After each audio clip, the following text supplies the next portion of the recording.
পোৱা নাই। মাক ইয়ালৈ লৈ আহিম বুলি ভাবিছিলোঁ, কিন্তু ফেমিলি মানুহ কোনোৱে মনা নাই দেখোন।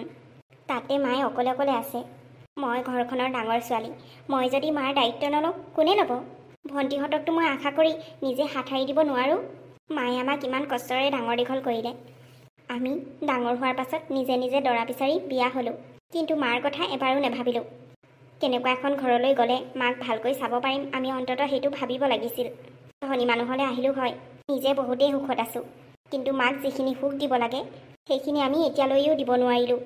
সৰুতেতো ইমান কষ্ট পালেই মায়ে, আমি ডাঙৰ হোৱাৰ পাছত সকলোৱে এষ্টাব্লিছ হোৱাৰ পাছত মাৰ দুখ এনেকৈ হ'লে কেনেকৈ হ'ব? শাহুমাই কথাষাৰ একেবাৰে মানা নাই মাক এইখন ঘৰলৈ অনা কথাটো। তেওঁ মানা কৰিছে, কাৰণ মই ইয়াতে জব নকৰোঁ, মই মাত্ৰ ঘৰৰ কামহে কৰোঁ। মই এতিয়া জবৰদস্তি কৰিবও নোৱাৰোঁ, নিজে একো এটা ইনকাম নকৰোঁ যেতিয়া। কি কৰোঁ মই একো ভাবি পোৱা নাই। মাজু ভণ্টিতো সময়ে নাই মাক চাবলৈ। নিজৰ সন্তান আৰু জব দুয়োটা তাইৰ কাৰণে বৰ কষ্ট হৈছে। মাক যদি তাই আনি লয়, মাৰে আকৌ প্ৰব্লেম হ'ব। সেইকাৰণে তাই মাক আনিব নোৱাৰোঁ বুলিয়ে কৈ দিলে। সৰু ভণ্টি একেই, তাই নিজৰ শাহুৱেক শহুৱেকে বেমাৰী, আৰু মাকনো কেনেকৈ আনি লয় বাৰু? তাই কথাটো ভুল কোৱা নাই বাৰু, তাতো সেই মাৰে কষ্ট হ'ব। কিন্তু মোৰ সকলো ফালৰ পৰা সুবিধা থকাৰ পাছতো এওঁলোকে মোক পাৰ্মিশ্যন দিয়া নাই মাক এইখন ঘৰলৈ আনিবলৈ। এজনীতো গাঁৱলৈ বিয়া হৈছে, দুখীয়া ঘৰত, তাইনো মাক ক'ত খুৱাব পিন্ধাব পাৰিব? ইমান ক'লোঁ বোলো দুখীয়া ঘৰলৈ বিয়া নহবি বুলি, তাহাঁতৰ ঘৰলৈ মোৰ যাবলৈকে লাজ লাগে। ল'ৰাটো হেনো ব্ৰইলাৰ কাটে ৰাস্তাৰ কাষত, নিজৰ পেট যেনে তেনে পুহি আছে, মাক চোৱাটোতো দূৰৰে কথা। একমাত্ৰ ময়ে আছোঁ মাক চাবলৈ। মই যদি মাক নাচাওঁ মায়ে মনতে বৰ দুখ পাব। কিন্তু মই এইখন ঘৰলৈ মাক কেনেকৈ আনো বাৰু? শাহুমা দেখোন কোনো পধ্যে মান্তি হোৱা নাই। নাই নাই নাই নাই, মই ইয়ালৈ মাক আনি ডিঙিত দূৰ লগাই ল'ব নোৱাৰোঁ নহয়। তহঁতিয়ে কিবা এটা কৰ আৰু, মইনো কোনফালে চম্ভালিম তহঁতি নিজেই কচোন। এইফালে মোৰ ল'ৰাটো ৰাতিপুৱা সেই কাৰো কাৰণে মোৰ সময় নাই, তাক সময় দিওঁতে যায় টিফিন চিফিন বনাই দিয়া স্কুল যাবলৈ, আৰু এইফালে নিজৰ কাম। আৰু মানুহজনৰ কথাটো জানই, তেওঁনো ক'ত সময় আছে? মা ইয়াত থাকিলে মানে আমাৰহে অশান্তি হ'ব। আকৌ মাৰ কাৰণে আকৌ বেলেগকৈ সময় উলিয়াব লাগিব। মই ইহঁত বাপেক পুতেককে চম্ভালিব পৰা নাই। মা যদি আহি যায় মোৰ কাৰণে দিগদাৰ হ'ব। ইফালে মোৰ কামলৈও যাব লাগে। তহঁতি দুজনীয়ে কিবা এটা কৰ আৰু। ৰূপালীটো নোৱাৰেই চাগে, তাই যিহে বিকহু এঘৰলৈ বিয়া হৈছে। মা বেমাৰী হৈছে যেতিয়া কোনোবা এজনীয়েতো আনিবই লাগিব। কিন্তু তহঁতি দুজনীৰ ভিতৰতে কোনোবাই আন আৰু যেনে তেনে। মই কিন্তু আনিব নোৱাৰোঁ কৈ থলোঁ হ'লে, আৰু তহঁতিও যদি আনিব নোৱাৰ তেনেহ'লে মাক বৃদ্ধাশ্ৰমতে থোৱাৰ ব্যৱস্থা কৰিব লাগিব। বুজিছোঁ বুজিছোঁ, তোৰ শাহুৰ কথা মই জানো। পিছে কি কৰিবি, উপায়টো নাই, তেওঁক মনাবলৈ চেষ্টা কৰ আকৌ। তাকেইতো, ভণ্টিৰো সেই একেই, শাহুৱেক শহুৱেক দুয়োটাও বেমাৰী, তাইৰো উপায় নাই বেচেৰি। হ'ব দে মই পাছত ফোন কৰি আছোঁ তোক। পাৰিলে শাহুৰ লগত আৰু এবাৰ কথা পাত। অঁ হ'ব। শ্যামলী, মোৰ সেই নীলা চাৰ্টটো বিচাৰি পোৱা নাই, ক'ত আছে বাৰু? তুমি যে একো এটা বস্তুৱে বিচাৰি নোপোৱা নিজে, মানুহজনী নহ'লে একো এটাই নহয়। সেই আলমাৰিটোতে থৈ দিয়া আছে, দেখি পোৱা নাই নেকি? কি যে মানুহ নহয়, তুমি চশমা এযোৰ সোনকালে লৈ লোৱাৰ ব্যৱস্থাহে কৰিবা। হ'ব দিয়া, আলমাৰিটো নাই বুলিহে মই নাচালোঁ, গডৰেজতে চাই আহি পেলালোঁ আৰু। তুমি য'তে ত'তে ভৰাই থৈ দিয়া নহয় কাপোৰবোৰ। কোনে ফোন কৰিছিলে, বাই নেকি? অঁ, বায়ে ফোন কৰিছিলে। মাক লৈ আমাৰ তিনিওজনী বৰ চিন্তা হৈছে জানা। কোনো এজনীয়ে আনিবলৈ পৰা নাই। ইফালে মা ঘৰত বেমাৰী হৈ আছে। জোনালীয়ে আহি চোৱা চিতা কৰি আছে বাৰু, আমি কেইজনী যাবলৈ পৰা নাই, সময়ো পোৱা নাই নহয়। ছুটি বিচাৰিছোঁ, দিয়া নাই। কি কৰোঁ কোৱাচোন? মাক এইখন ঘৰলৈ আনিম বুলি ক'লেও নোৱাৰোঁ, ইমানকৈ চম্ভালিব নোৱাৰোঁ নহয় এজনী মানুহেই। কথাটোতো নোহোৱা নহয়, বাই আৰু ভণ্টিকে কোৱা নহ'লে, ইয়াতনো ক'ত আনিব পাৰিবা? অহা মাহত আকৌ মা দেউতাও আহিম বুলি কৈ আছে, তেওঁলোকে বোলে ইয়াতে থাকিব। কি? তুমি পাগল হৈছা নেকি? তেওঁলোকক আকৌ ইয়ালৈ কোনে মাতিলে? তেওঁলোকে নিজে আহিম বুলি কৈছে। বৌৰ লগত বোলে কিবা এটা কাজিয়া চাজিয়া হ'ল, সেইকাৰণে বোলে তাহাঁতি ইয়াতে থাকিব। কি যে পাগল নিচিনা কথাবোৰ কোৱা নহয়। তুমি মোৰ বিষয়ে একো নাজানা নেকি হা? মোকতো অলপ বুজি পাব লাগে। মা দেউতা আহিম বুলি ক'লেই যেনিবা তুমি মানা নকৰিলা কিয়? মই নিজৰ মাকেই অনা নাই আৰু তোমাৰ মা দেউতাক এনেকৈ ৰাখিম নেকি? মোৰ নিজৰ কাৰণেই নিজৰ সময় নাই। তুমি কথাবোৰ নুবুজা কিয় বাৰু? মই কেনেকৈ মানা কৰোঁ মা দেউতাক? মই তেওঁলোকৰ পুত্ৰ, গতিকে মই তেওঁলোকক চাবই লাগিব, মই য'তেই নাথাকোঁ কিয়। আৰু তাহাঁতি ইমান পৰি যোৱা বেমাৰী বুঢ়া বুঢ়ী নহয় নহয়, নিজে কৰি খাব। তুমি তাহাঁতৰ কাৰণে চিন্তা কৰিবলৈ দৰকাৰ নাই। তোমাৰ মাৰ দৰে বেমাৰী নহয় মোৰ মা দেউতা। কি ক'লা? তুমি মোৰ মাৰ বিষয়ে তেনেকৈ ক'বলৈ সাহস ক'ত পালা? মোৰ মা বেমাৰী নেকি হা? এইকেইদিনহে বেমাৰত পৰিছে, তাতে মা বুঢ়ী হৈছে। ইমান কষ্ট কৰি আমাক তুলি তালি ডাঙৰ কৰিলে। নিজে ব্যস্ত থাকোঁ কাৰণেহে মাক এইখন ঘৰলৈ মই অনা নাই, মাৰে কষ্ট হ'ব বুলি। নেক্সট টাইম তুমি মোক তেনেকৈ নক'বা। মই কিন্তু এইবোৰ ভাল নাপাওঁ। আচ্ছা চৰি, তুমি যেনেকৈ মোৰ মা দেউতাক কৈছা মই ক'বলৈ বাধ্য হ'লোঁ। ঠিক আছে দিয়া, তুমিও ৰেডি হৈ লোৱা, ময়ো ৰেডি হৈছোঁ। ল'ৰাটোক স্কুলত থৈ অফিচলৈ যাব লাগিব। ঠিক আছে। গাটো ভাল পাইছনে মা? পাইছোঁ পাইছোঁ। তই দেখোন 3 দিনমানেই হ'ল ইয়াতে আছহি। ঘৰত চাগে একো কাম হোৱাই নাই। আজি যাগৈ যা, মই পাৰিম, ভাল পাইছোঁ মই।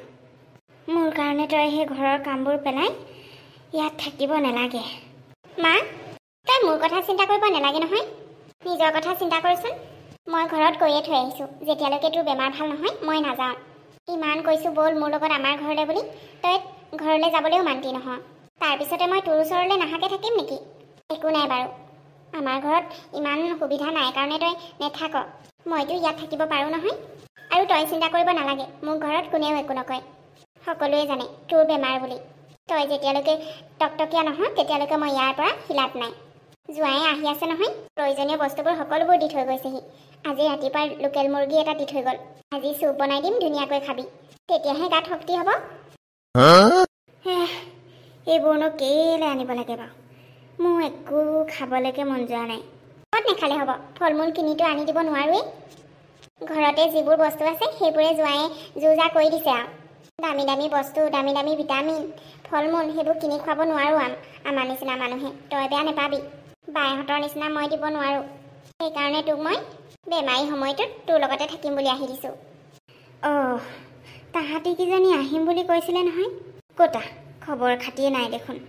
ইমান দিন মানুহজনী বিচনাত পৰি আছোঁ, তেহেঁতি এদিন আহিবলৈনো সময় পোৱা নাইনে? চিন্তা কৰিব নালাগে, তাহাঁতি আহিব। ডাঙৰ বায়ে শাহুৱেক হেনো জীয়েকৰ ঘৰত ফুৰিবলৈ গৈছে, কাইলৈ মানে পাবহি বুলি কৈছে। পৰহিলে গোটেইকেইজনী আহিব হ'বলা। তাৰপিছতে মাজুবাৰহে ছুটি দিয়া নাই বোলে। যিয়ে নহওক তাই জব কৰি আছে যে, ক'তনো আহোকলে আহিব পাৰিব। আৰু সৰু ভণ্টিৰ কথাটো জানই, শাহুৱেক দুয়োটাই বেমাৰী। তাহাঁতকে চাবনে তোকে চাবহি কচোন? মই ইয়াত আছোঁ যেতিয়া তাহাঁতি ইমান চিন্তা কৰা নাই দেই। মই আছোঁ নহয় তোৰ লগত, সেইকাৰণে তিনিওজনী অলপ দেৰিকৈ আহিম বুলি কৈছে। এৰা, বেমাৰ সময়ত বৰ মনত পৰে তহঁতকেইজনীলে। তহঁতৰ মুখকেইখন চাওঁ চাওঁ লাগিয়ে থাকে, সেইকাৰণেহে। এনেকৈ আৰু অকলে অকলে থাকিব নালাগে মা। এতিয়া আৰু বুঢ়ী হ'লি, আগৰ নিচিনা চলা ফুৰা কৰিব নোৱাৰ। বাই আৰু ভণ্টিহঁতে যদি নিনিয়ে তেনেহ'লে আমাৰ ঘৰতে থাকিবিগৈ। এনেকৈ অকলে অকলে আৰু কিমান জীৱন কটাবি? তই কথা নুশুন মোৰ, ইমান মাতো আমাৰ ঘৰত থাকিবলৈ, এদিনো নাযাওঁ। বাই ভণ্টিহঁতৰ ঘৰত হ'লে গৈ থাক, গাড়ী লৈ যায়হিতো। এতিয়া কিন্তু মই একো কথাই নুশুনো। যদি সিহঁতি নিনিয়ে তেনেহ'লে আমাৰ ঘৰত থাকিবই লাগিব। ইয়াত অকলে অকলে থাকিব নালাগে। ময়ো কিমান অহা যোৱা কৰিম। তই যদি আমাৰ ঘৰতে থাক তেনেহ'লে ঘৰতে তোক ভালকৈ কেয়াৰ কৰিব পাৰিম, যত্ন ল'ব পাৰিম। সেইবোৰ কথা কেলৈ চিন্তা কৰিছ? তই ইমান কষ্ট কৰিব নালাগে মোৰ কাৰণে। সেই জোঁৱায়ো কিমান কাক চাব? ব্ৰইলাৰ কাটি কাটি তোকেই দিবনে, নিজৰ মাক বাপেককে চাবনে, নে মোক চাব কচোন? তহঁতি আগতে ঘৰ চৰ বনাই ল, উন্নতি কৰি ল। মোৰ কাৰণে ভাবিবলৈ দৰকাৰ নাই।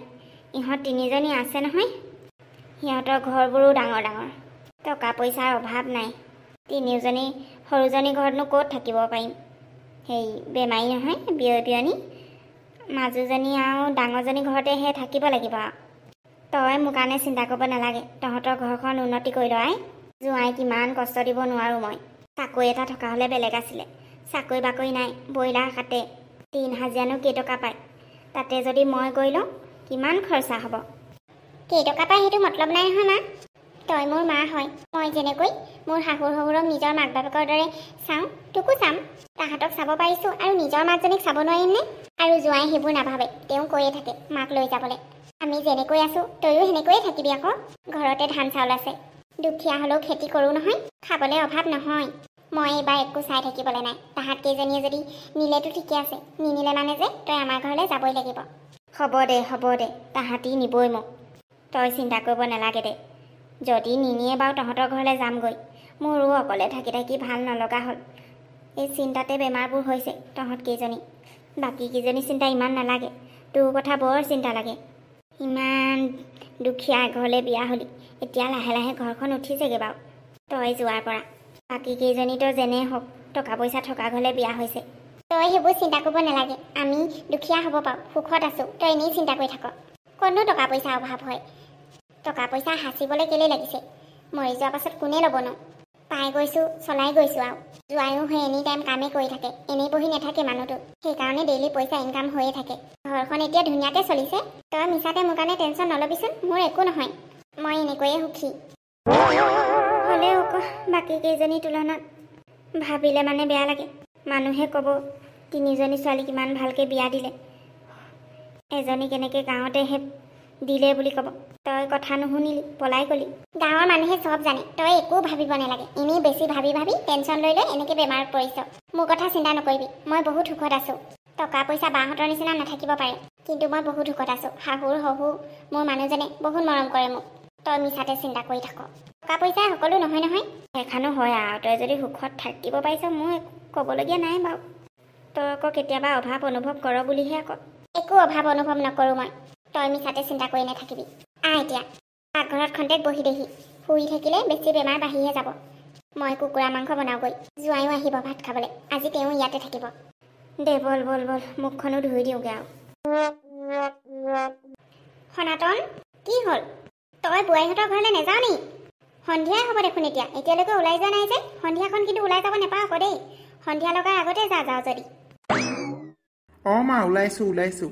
গৈ কিনে সেই কুকুৰাটো মাৰি দিব লাগিব নহয়। এজনীয়ে নাজানে সেইবোৰ বাচিবলৈ। ক'বা জানেনো মাইকী মানুহজনীয়ে? ৰৈ আছে চাগে তই যাবি বুলি। যা সোনকালে। বেচেৰীজনী বিয়নী বোলো ইমান ক'লো আমাৰ ঘৰলৈ আহি পেলাওক বুলি।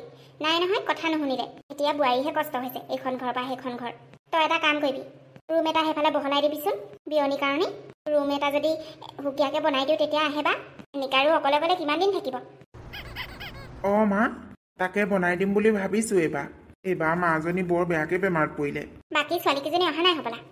চিকিৎসাৰ কাৰণে পইচা দি আহিলে, তাৰপিছতে মানুহকেইজনী অহা নাই। আহিব বুলি কোৱা শুনিছোঁ পৰহি মানে।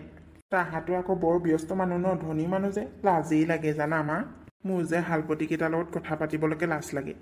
মই লগেই পোৱা নাই বাৰু তেনেকৈ, এবাৰ নে দুবাৰহে লগ পাইছোঁ। হয় নেকি? তেনেহ'লে সেই তাহাঁতিয়ে নিব চাগে মাকক। ভালেই হ'ব, টকা পইচা থকা মানুহ লোকে ধনী মানুহ। আমাৰ ঘৰত আহিলে আকৌ কেতিয়াবা এসাঁজ নেখায়ো থাকিব লাগিব। বিয়নীয়েহে কষ্ট পাব। মা, সেইবোৰ চিন্তা কৰিব নালাগে। 4জনী ছোৱালী আছে আৰু কি চিন্তানো শাহুমাৰ। তেহেঁতি লৈ যাব। আমাৰ নিচিনা দুখীয়া ঘৰত ক'ত থাকিবলৈ দিব। তাকেই, এই বিয়নীজনীয়ে হাৰামি আছে। অকলে অকলে থাকিব লাগেনে? তেহেঁতৰ ঘৰলৈ যদি নাযায় আমাৰ ঘৰলৈ আহি পেলালে হয়। কাইলৈ ময়ো এপাক গৈ চাই আহিব লাগিব। দুপাকমান মাৰিলোঁ বাৰু, আৰু এপাক যাম। বেমাৰ ভাল পাইছে নহয়, এতিয়াহে এনেই কথা পাতিব যাম আৰু। অঁ যাবা মা। তেনেহ'লে কাইলৈ হেৰিয়ক মাতিব লাগিব ঘৰলৈ, জোনালীক। তুমি যদি তাত থাকাগৈ, জোনালীয়ে তেতিয়া ঘৰত থাকিব পাৰিব। হ'ব দে, এতিয়া যা, দেৰি হ'ব নহ'লে। অঁ হ'ব। সেই দেউতাক কৈ দিবাচোন, মাংস অলপ থাকিলে কাটি দিবলৈ ক'বা। তাৰপিছতে দুয়োটাই খাই শুই থাকিবা। অঁ হ'ব দে। ল'ৰাটো অকৰা অজলা হ'ল, ভালেই হ'ল। মাক বাপেকলৈ যে ইমান মৰম তাৰ। সৰু ল'ৰাৰ নিচিনা মাক বাপেকৰ লগতে লাগি থাকে এতিয়াও। বোৱাৰীজনীও তেনেকুৱাই পালোঁ। সহজ সৰল, ইমান মৰম কৰে, ইমান সন্মান কৰে মানুহক। আগতে মানুহবোৰে কৈছিলেহে মোৰ ল'ৰাটো অকৰা বুলি। এতিয়া সিয়ে মাক বাপেকক ভালকৈ খুৱাই আছে। দেখিছোঁ নহয় টেঙৰবোৰ কি হৈছে। তহঁতি মোৰ কাৰণে চিন্তা কৰিব নালাগে অ'। মই অকলে থাকিম। এনেই মোৰ কাৰণে চিন্তা কৰি সময় কেলৈ নষ্ট কৰিছ? গাঁৱৰ মানুহ আছে নহয়। তহঁতি যেনেকৈ আছ তেনেকৈয়ে থাক। তেনেকৈ নকবি মা। তোক ইয়াত অকলে থৈ আমি শান্তি থাকিব পাৰোঁ নেকি? শাহুমাই মানা কৰিছে। কেনেকৈ নিওঁ কচোন? তেওঁ যদি মানা নকৰাহেঁতেন মই তোক লৈ গ'লোহেঁতেন ইয়াৰ পৰা। তই যদি বৃদ্ধাশ্ৰমত থাক তেনেহ'লে আমাৰ আৰু চিন্তা নাই। তাত চোৱা চিতা কৰা মানুহ ঢেৰ আছে। খোৱা বোৱা একোৰে প্ৰব্লেম নাই। আমি মাজে মাজে গৈ তোক চাবও পাৰিম। আমাৰ ঘৰৰ পৰা বেছি দূৰো নহয়। অঁ মা, বাই ঠিকেই কথা কৈছে। আমি তিনিওজনীয়ে আলোচনা কৰিয়ে এইটো সিদ্ধান্ত লৈছোঁ। ইয়াতে অকলে থাকিব নালাগে। কেতিয়াবা ফটককৈ কিবা হৈ যাব, কি হ'ব তেতিয়া? সেইফালে যদি থাক তেতিয়া আমি নিশ্চিন্তে থাকিব পাৰিম। বহুত হাই ফাই বৃদ্ধাশ্ৰম হয় সেইটো। ধনী ধনী মানুহবোৰৰ মাক বাপেককে তাত থয়। তই একদম ভালকৈ থাকিব পাৰিবি ষ্টেণ্ডাৰ্ডত। তাৰ কাৰণে যিমান পইচা লাগে আমি তিনিওজনীয়ে মিলি সকলো দি থাকিম মাহে মাহে। বেমাৰ আজাৰ সকলো তাত চোৱা চিতা কৰিব। তই গমেই নাপাবি ঘৰত আছোঁ নে ক'ৰবাত বৃদ্ধাশ্ৰমত আছোঁ বুলি। তক সমনীয়া লগ পাবি, কিমান যে ভাল লাগিব থাকি। আমি তাত কথা অলৰেডি পাতিলোৱে। এতিয়া মাত্ৰ তোক নি এডমিটহে কৰিব লাগে, মানে এডমিশ্যনটো কৰি দিব লাগে। মই এই সমাজখন এৰি ক'ত যাব পাৰোঁ? নাই মই সেইবোৰলৈ নাযাওঁ। তহঁতি মোৰ কথা চিন্তা নকৰিবি। তহঁতৰ ঘৰলৈ যদি নিব নোৱাৰ তেনেহ'লে মই নিজৰ ঘৰতে থাকিম। মা তই বুজি নাপাওঁ কেলে? আমি তোৰ কথা ইমান চিন্তা কৰি ইমান ডাঙৰ এটা সিদ্ধান্ত লৈছোঁ। তই ইয়াত অকলে অকলে থাকিলে আমি শান্তি থাকিব নোৱাৰোঁ নহয়। কিমানবাৰ বেমাৰ হ'ল বাৰু তোৰ? আমাৰো অসুবিধা হয় নহয় বাৰে বাৰে অহা যোৱা কৰি থাকিবলৈ। তই যদি ওচৰত থাক আমাৰ একো অসুবিধা নাই, তোক চাবলৈ গৈ থাকিব পাৰিম। বৃদ্ধাশ্ৰমখন আমাৰ তিনিওজনী ঘৰৰ ওচৰতে আছে, মানে সৌ মাজতে আছে। তোক আমি তাত ভালদৰে চোৱা চিতা কৰিবহি পাৰিম গৈ গৈ। আৰু ঘৰলৈ নিব নোৱাৰোঁ বুলিতো তই জানই। মোৰ শাহুৰ শহুৰে বিচনাত পৰি আছে এক্সিডেণ্ট হৈ। তাহাঁতৰ যদি একো নোহোৱা হ'লেও তোক জানো নিব পাৰিলোহেঁতেন, তেওঁলোকে কেতিয়াও পাৰ্মিশ্যন নিদিলেহেঁতেন। সেইকাৰণে কৈছোঁ তই বৃদ্ধাশ্ৰমতে থাকিব লাগিব। কিন্তু কোনো কিন্তু নাই মা, তই আমাৰ ওচৰতে থাকিবি। এনেকৈ আমি অহা যোৱা কৰি থাকিব নোৱাৰোঁ আৰু আমাৰ চিন্তা লাগি থাকে তই ঘৰত অকলে থাকিলে। মায়ে বৃদ্ধাশ্ৰমত থাকিব নোৱাৰে। তহঁতি যদি মাক চাব নোৱাৰ, মাক যদি নিজৰ লগত ৰাখিব নোৱাৰ, তেনেহ'লে মা মোৰ লগত থাকিব। মই থকা অৱস্থাত মাক কেতিয়াও বৃদ্ধাশ্ৰমত পঠিয়াব নোৱাৰোঁ। তেনেহ'লে কি কৰিবি? মায়ে আমাৰ লগত থাকিব, আমাৰ ঘৰত। তোৰ নিজৰে শুবলৈ ৰুম আছেনে? মাক নি থোৱাৰ কথা কৈছ যে, ৰাতি দেখোন তহঁতৰ ঘৰত পানী পৰে। মাক কেনেকৈ থবি কচোন? প্ৰথমতে তই নিজৰ কথা ভাব, তাৰপিছতে আনৰ কথা ভাবিবি। সেয়া আমাৰ আগৰ অৱস্থা আছিলে ভণ্টি, কিন্তু এতিয়া ঘৰটো মেৰামতি কৰা হ'ল, এতিয়া পানী নপৰে। আৰু ৰুম বাৰু নাই, কিন্তু মাক নিবলৈ হ'লে ৰুম এটা বনাই দিলে হ'ল। মায়ে তাতে থাকিব, তথাপিও মই বৃদ্ধাশ্ৰমত থ'ব নোৱাৰোঁ। কিমান হাই ফেচিলিটি বৃদ্ধাশ্ৰম তই জাননে? তোৰ ঘৰতকৈ বহুত ভাল। তহঁতি মতা মাইকী দুয়োটাই দিন হাজিৰা ৰাতি হাজিৰা কৰিলেও চাগে তেনেকুৱা এটা বিল্ডিং 7টা জনমতো বনাব নোৱাৰিবি। মানুহ সুখী হ'বলৈ বিল্ডিং থকাৰ প্ৰয়োজন নাই বা। এটা ভঙা জুপুৰিটো মানুহ সুখী থাকিব পাৰে, মাত্ৰ মানুহৰ মাজত মৰম চেনেহ আদৰ থাকিলেই হ'ল। তহঁতৰ দেখোন ইমান ডাঙৰ ডাঙৰ ঘৰ, হয়তো 3-4টা ৰুম চাগে এনেই পৰি থাকে। তথাপিও যে মাক ৰাখিবলৈ অকণমানো ঠাই নোহোৱা হৈছে, কিয় বা?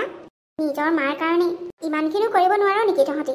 আৰু মাজুবা, তইতো নিজেই চাকৰি কৰ, তথাপিও মাক ৰাখিবৰ কাৰণে তোৰ ঘৰত অসুবিধা কি? মাইতো আৰু তোক চাকৰ খটুৱাই সেইখন ঘৰত নাথাকে, নিজে পৰা কামবোৰ মাই নিজেই কৰিব। তথাপিও দেখোন তই মাক নিজৰ ডিঙিৰ দোল বুলিহে ভাব। আৰু ভণ্টি, তহঁতৰ দেখোন ঘৰ 2মহলীয়া নে 3মহলীয়া? এতিয়া শাহুৰ শহুৰ বেমাৰী বুলি বাহানা মাৰিব আহিছ। ইমান ডাঙৰ ঘৰটোত মাৰ কাৰণে এখন বিচনা খালী নাইনে? শাহুৰ শহুৰক চাব পাৰ, নিজৰ মাকজনীক বেমাৰৰ সময়ত চাব নোৱাৰ, সেইটো কেনেকুৱা কথা? আৰু তহঁতি তিনিওজনীয়ে যে মাৰ বিষয়ক লৈ ইমান ডাঙৰ ডাঙৰ আলোচনা কৰি আছ, এবাৰ মোক সুধিছিলি নে? ভাবিছিলি চাগে টকা পইচা নাই, ভঙা জুপুৰিত থাকে, মাকনো ক'ত থ'ব পাৰিব বুলি। কিন্তু মা ঘৰৰ পৰা কলৈকো নাযায়, এইখন গাঁৱৰ পৰা। মা আমাৰ ঘৰত থাকিব, মায়ে অকলে থাকিবও নালাগে। মোৰ ঘৰত একো প্ৰব্লেম নাই। মোৰ শাহুৰ শহুৰ, মোৰ হাজবেণ্ড সকলোৱে মাক আমাৰ ঘৰত থকাটোৱে বিচাৰে। অতদিনে মায়ে নাযাওঁ কৈ থকাৰ কাৰণেহে নিয়া নাই। মায়ে যদি এবাৰ যাম বুলি কয়, সকলোৱে আহি মাক ইয়াৰ পৰা লৈ যাবহি। তহঁতৰ নিচিনা 1000টা বাহানা উলিয়াই নাথাকোঁ আমি। তহঁতি থ'ব নোৱাৰ নাই, কিন্তু মোকতো এবাৰ সুধিব পাৰিলিহেঁতেন। কিন্তু তহঁতি মোক দুখীয়া বুলি কোনো একো পাত্তাই নিদিয়। মই দুখীয়া হ'লেও মাৰ কাৰণে সকলো কৰিব পাৰিম, কিন্তু মই মাক কেতিয়াও সেই বৃদ্ধাশ্ৰমত থাকিব দিব নোৱাৰোঁ। তই কি ভাবিছ? মায়ে তহঁতৰ ঘৰত থাকিবলৈ যাবও লাগিব নহয়। তোৰ নিচিনা দুখীয়া ঘৰত মায়ে কেতিয়াও থাকিবলৈ নাযায়। পূবালী, তহঁতি মোৰ কাৰণে কিয় কাজিয়া কৰিছ? মোৰ কাৰণে কোনেও একো ভাবিব নালাগে। আচলতে মোৰেই ভুল আছিল। মইহে তহঁতৰ পৰা অলপ বেছিকৈ আশা কৰিছিলোঁ। মোৰ ছোৱালীকেইজনী আহিব, মোক লৈ যাব, পকা ঘৰত থাকিম আৰু বহুতো। আচলতে মই অতদিনৰ পৰা যিজনী ছোৱালীয়ে মোৰ ওচৰত আহি খবৰ ল'লেহি, তাইকে মই দুখীয়া বুলি সদায় অনাদৰ কৰিলোঁ। তাই কেতিয়াবাই ক'লে মোক লৈ যাওঁ বুলি, তথাপিও মই নগ'লোঁ। তহঁতকেইজনী কোনোবাই মোক লৈ যাবিহি বুলি, কাৰণ তাই দুখীয়া ঘৰৰ বোৱাৰী। তাই মোক নিলে আৰু তাইৰ বেছি কষ্টহে হ'ব বুলি মই তাইৰ লগত কেতিয়াও নগ'লোঁ, তহঁতি নিবিহি বুলি। কিন্তু আজিহে গম পালোঁ তহঁতৰ মনৰ অৱস্থা। নালাগে তহঁতি মোক চোৱা চিতা কৰিবলৈ। মই জোনালীহঁতৰ ঘৰতে থাকিম। তাহাঁতৰ ঘৰত মোৰ একো অসুবিধা নহয়। পানী পৰা ঘৰত থকা মোৰ অভ্যাস আছে, এমুঠি খাই এমুঠি নোখোৱা মোৰ অভ্যাস আছে। মই তাত থাকিব পাৰিম। তহঁতি নিশ্চিন্তে থাকগৈ যা তহঁতৰ পৃথিৱীখনত। মোৰ পৰা আৰু একো বেমাৰৰ খবৰ তহঁতি শুনিবলৈ নাপাওঁ, আৰু ইয়ালৈ বেছি অহা যোৱাও কৰি তহঁতৰ অসুবিধা হ'ব নালাগে। মই জোনালীহঁতৰ ঘৰত থাকিম আৰু সুস্থকৈ থাকিম। মই বৃদ্ধাশ্ৰমত থাকিব নোৱাৰোঁ এই সমাজখন এৰি। আজি অত বছৰে এইখন সমাজ এৰি যাব নোৱাৰোঁ বুলিয়ে তহঁতকেইজনীক মই বুকুত বান্ধি সাৱটি লৈ ইয়াতে জীয়াই আছোঁ। গোটেই জীৱন ইয়াতে থাকিলোঁ, আৰু এতিয়া মোৰ শেষ মুহূৰ্তত মই বৃদ্ধাশ্ৰমলৈ যাম, ইয়াত কেতিয়াও হ'ব নোৱাৰে। তহঁতি যাগৈ, মই ঠিকে আছোঁ। কি হ'ল পূবালী, ঘৰৰ পৰা আহি এনেকৈ বহি আছা যে? মই বহুত লাজত পৰিলোঁ জানানে। শাহুমাৰ কথা ৰাখি মই মাক এইখন ঘৰলৈ নানিলোঁ, কিন্তু মোৰ নিজকে বেয়া লাগিছে। মাকটো তুমি লৈ আহিম বুলি কৈছিলা বৃদ্ধাশ্ৰমলৈ। মা বৃদ্ধাশ্ৰমলৈ আহিবলৈ মান্তি নহ'ল, কিন্তু ঘৰলৈও কেনেকৈ লোৱা হওক কোৱা? মায়ে দেখোন মানা কৰিছে, আৰু এইখন ঘৰ সকলো মাৰ অৰ্ডাৰ মতেইতো চলে। মোক ক্ষমা কৰি দিবা পূবালী, মই একো কৰিব নোৱাৰোঁ এইটো ক্ষেত্ৰত, কাৰণ এইখন ঘৰত মাৰ কথাই শেষ কথা আৰু কোনো একো কৰিব নোৱাৰে, আনকি ময়ো। মই বুজিছোঁ, আচলতে মোৰেই ভুল। ইমান এখন ধনী ঘৰলৈ মই বিয়াই হ'ব নালাগিছিল। এতিয়া ইমান ধনী ধনী তিনিজনী ছোৱালী থাকোঁতেই জোনালীয়ে মাক চাবলৈ লৈ গ'ল তাহাঁতৰ ঘৰলৈ। আমি তিনিওজনী বৰ লাজত পৰিলোঁ। একো নহয় দিয়া, মা য'তেই নাথাকক লাগে, তোমালোকে বিপদে আপদে সহায় কৰিবা আকৌ। মায়ে লগত থাকিলেই যে চোৱা চিতা কৰা সেইটোতো নহয়। মা য'তেই নাথাকক লাগে, তোমালোকে সদায় মাক যাবা, লগ কৰিবা, বেমাৰ আজাৰ হ'লে চাবা, টকা পইচা প্ৰয়োজন হ'লে দিবা, বাছ। হ'ব দিয়া, এতিয়া মন মাৰি নাথাকিবা, মই যাওঁ। আজি দেৰিয়ে হৈছে, তুমি আহিবা বুলিয়ে ৰৈ আছিলোঁ। ঠিক আছে, যোৱা। মা, ৰুমটো কেনেকুৱা লাগিছে? সৰু সুৰাকৈ হ'লেও জোঁৱাই বৰ মৰমত বনাই দিছে। আজিৰ পৰা এইটোৱে তোৰ ৰুম। ভাল লাগিছে অ', বহুত ভাল লাগিছে। ঘৰখন এৰি আহিলোঁ, বৰ বেয়া লাগিছে অ'। মনতে পৰিছে দেখোন। একো নহয় দেই, মনততো পৰিবই আৰু। তাকেই, টোপনি আহিব বা নাই জানো। একো নহয় দেই, চেষ্টা কৰিবি শুবলৈ। অঁ, বাহঁত আৰু ভণ্টিয়ে ফোন কৰিছিলে। কি ক'লে? কৈছে আমাৰ ভুল হ'ল, ক্ষমা কৰি দিবি, আমি মাক বৃদ্ধাশ্ৰমলৈ অনাৰ কথাটো ভাবিব নালাগিছিল, সেই বুলি কৈছে। আৰু কৈছে মাক বেয়া নাপাবলৈ কবি বুলি কৈছে। তাহাঁতি হেনো আহিব হেনো এইকেইদিনতে আমাৰ ঘৰলৈ। হয় নেকি? এতিয়া আৰু সেইবোৰ কথা ধৰি নাথাকিবি আৰু। কেতিয়াবা মানুহৰ ভুল হৈ যায়। আচলতে তোৰ কাৰণে তাহাঁতৰ চিন্তা হৈ থাকে কাৰণে ইমানখিনি হ'ল। সেইটো মই বুজিছোঁ। মই সিহঁতক বেয়া পোৱা নাই। বিয়া হোৱাৰ পাছতনো ছোৱালীৰ পৰা এইবোৰ আশা কৰিলে ক'ত হ'ব? চবৰে নিজৰ নিজৰ পৰিয়াল আছে, পৰিয়ালৰ আকৌ সেই মতামতৰ কথাও আছে নহয়। সেইকাৰণে মই বেয়া পোৱা নাই। আজিৰ পৰা আমাৰ লগতে থাকিবি যেতিয়া একো অসুবিধা নাই। তই এইখন ঘৰত সদায় নিজৰ ঘৰ বুলি ভাবি থাকিবি। জোঁৱাই তোক নিজৰ মাক বাপেকক যিমান মৰম কৰে, তোকো সিমানেই মৰম কৰে। তই ইয়াত কেতিয়াও একো অসুবিধা নাপাওঁ মা। মই সদায় তোৰ লগত থাকিম। তোক মই কেতিয়াও অকলশৰীয়া হ'বলৈ নিদিওঁ মা। ভগৱানে যাতে তোৰ নিচিনা ছোৱালী প্ৰত্যেকজন মাক দেউতাককে দিয়ক। তোৰ নিচিনা ছোৱালী এজনী মই জন্ম দি নিজকে বহুত গৌৰৱবোধ কৰিছোঁ আই। তই সদায় এনেকৈ সুখত থাক।